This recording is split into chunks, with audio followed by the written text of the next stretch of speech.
Okay, I'm Dan, and it's a Wednesday night after church. Dwight and Mary Lee are here with me. I've known them over 40 years, and it's my pleasure to introduce them to you. Happily married. In fact, Catherine and I stayed in their home before they'd even met us. Long story there. Yeah, we'll tell you about it. Yeah, no, some other time. I've been asked to just ask a couple questions and let them kind of introduce themselves to you. So, Mary Lee, you'll go first.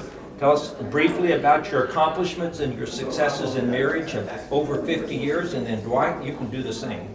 Okay. That's a lot of years to cover in 5 minutes or less. Yeah, well, she's been more successful than I, so. No, that's not right. My accomplishments in marriage. I think, first of all, I didn't know how to cook. But I wanted to learn to cook because I wanted to please you.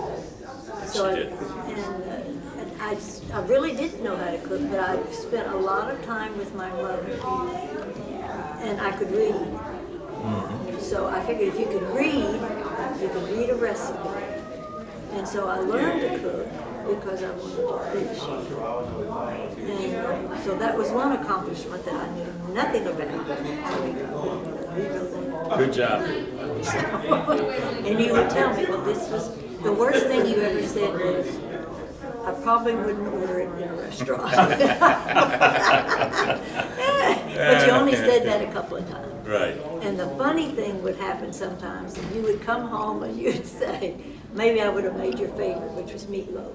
Me too. And you'd say, guess what I had for lunch today? Yeah. At school. And you'd say, meatloaf. And I had just made meatloaf and mashed potatoes and green beans. But meatloaf's good twice a day. Okay, so Right. that would be something. So that's an accomplishment. I think a second accomplishment I learned was when to stop talking.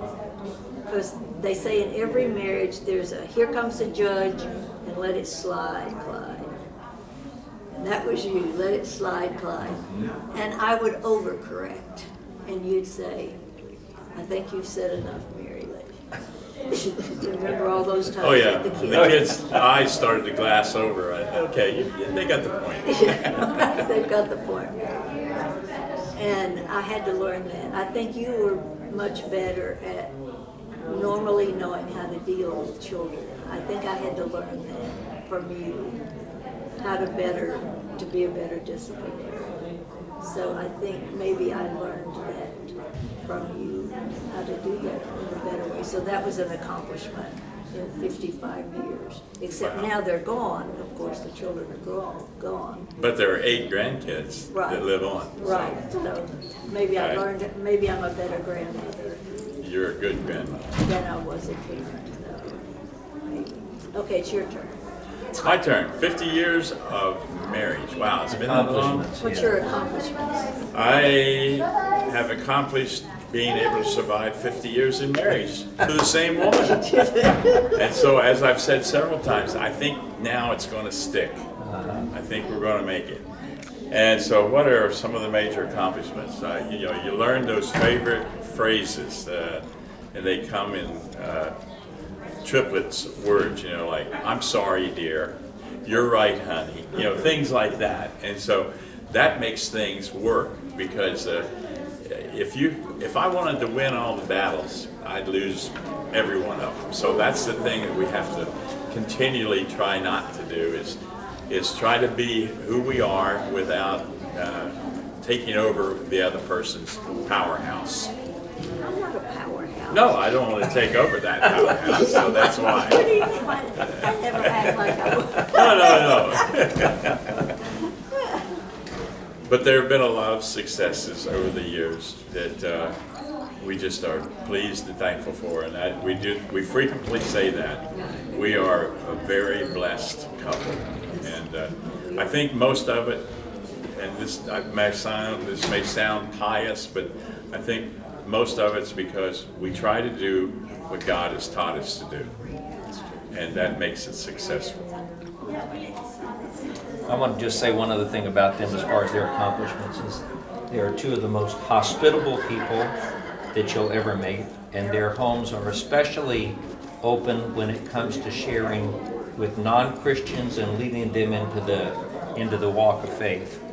Dwight and Mary Lee our servants, and who knows how many people they've had into their home, how many people they've communicated the love of Jesus to. So that's another huge accomplishment. They've been a model of hospitality and of evangelistic spirit to me and to many of our other couples here at church. And the last thing I wanted to ask you about is we're asked to say a little bit about how you know the Haladkis, the couple that you're going to be with.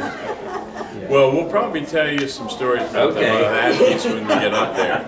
But It goes back to college yes, days, it goes right? back to college days. We were all in college together. We moved here in '62, and they followed us in '63. And they've been our closest friends, I guess, for all those years.